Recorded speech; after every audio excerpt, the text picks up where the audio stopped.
It has been a very long time since I have last seen a Marvel movie with my family in theaters. We used to watch every single one of them, all the way to Infinity War and Endgame. After that, my family pretty much stopped watching any film that Marvel has made over the past 6 years. Mainly due to the fact that most of the Marvel content that I used to enjoy was locked away in the Disney Plus streaming service. My mom doesn't do subscriptions, but also because of the quality drop in most of the shows or movies they have produced these days. That all changed when they announced Avengers Doomsday. At first, I didn't really care about it, but then I asked myself, hey, it's been a while since we have last watched a Marvel movie. Why don't we catch up a little so that we can watch Doomsday? So after thinking for months, I finally decided to make my return with Fantastic Four First Steps. And after watching it, I can confidently say that I enjoyed this movie. Sure, it's not perfect in any sense, but I think it's better than what Marvel has been cooking for the past few years.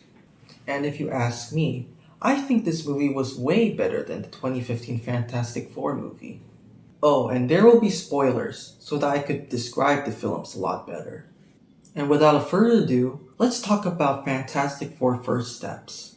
Starting off with the things that I liked about this movie. Number 1, the Fantastic Four themselves. This is probably the best adaptation of the Fantastic Four ever made, and I think the actors who play as them do a really good job at portraying their characters well. I think Pedro Pascal did a great job at portraying Reed Richards, the smartest man alive. It was really interesting to see how he would come up with a plan to deal with Galactus. And what was Reed's plan to do just that? Well, his plan was to teleport the entire planet to another solar system far away from Galactus. Which, as ridiculous as it might sound, I actually really enjoyed this solution that he has come up with, as it sounds like something straight from a comic book, which it obviously is. But what I'm trying to say is that I enjoy these weird, wacky ideas that they come up with. Vanessa Kirby played her role incredibly well, which is to be the mother figure of the Fantastic Four, Susan Storm. They showed her love and care for her family, especially for Franklin, her child.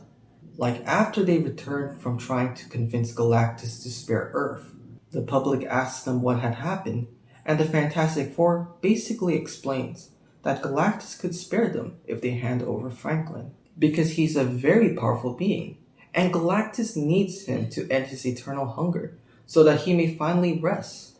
Obviously, they refused to, which made the public angry, as they think the Fantastic Four is being selfish and risking the fate of the entire planet over seemingly a random baby. It got to a point where the whole world suddenly hates them out of nowhere, which adds more pressure to the Fantastic Four.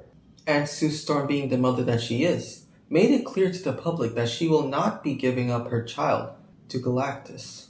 Instead, she tries to calm the public down and explain to them that she also has loved ones just as they do, and they don't have to go through this crisis all alone.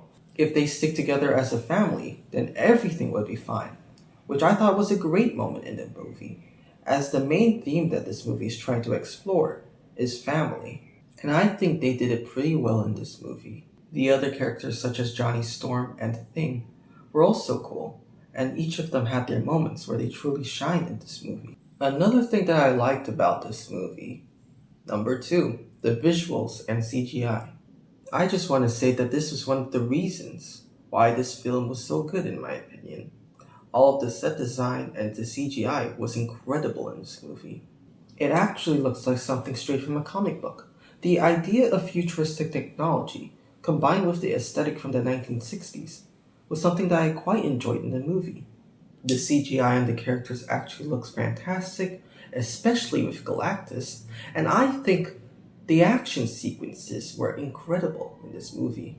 Now, despite all the good things that I have said about this movie, I also have a couple things that I thought they could have executed way better. The 2 things that I thought fell a bit short were Silver Surfer and Galactus. Now, don't get me wrong, I actually think they were amazing in this movie. Silver Surfer served as a real challenge for the Fantastic Four to deal with, and Galactus really lived up to his name as the Devourer of Worlds. However, I just wish they did a lot more with these characters. Starting off with Silver Surfer, I think her whole backstory could have been explored a lot deeper than they did in the movie.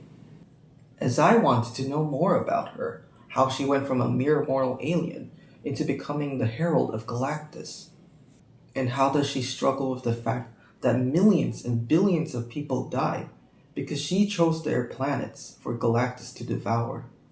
That's something that I would like to see more of in the movie.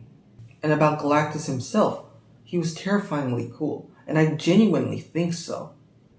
However, from what I've heard, I think he might have been nerfed in this movie. I don't know much about Galactus, but I've heard he was very powerful in the comics. As he was walking through New York City to find Franklin, the Fantastic Four tried their best to stop him. However, he was far too powerful for them to handle, until he wasn't. I guess it was a way to show the Fantastic Four working together to try to stop him as a family, which was a cool idea and all. But I'm sure Galactus could have done way more in the movie. That's what I'm trying to say. But other than that, I think this was one of the best MCU movies in a while. And with a score of 7.8, I think this was a fantastic movie to watch. Stay safe and have a good day, guys.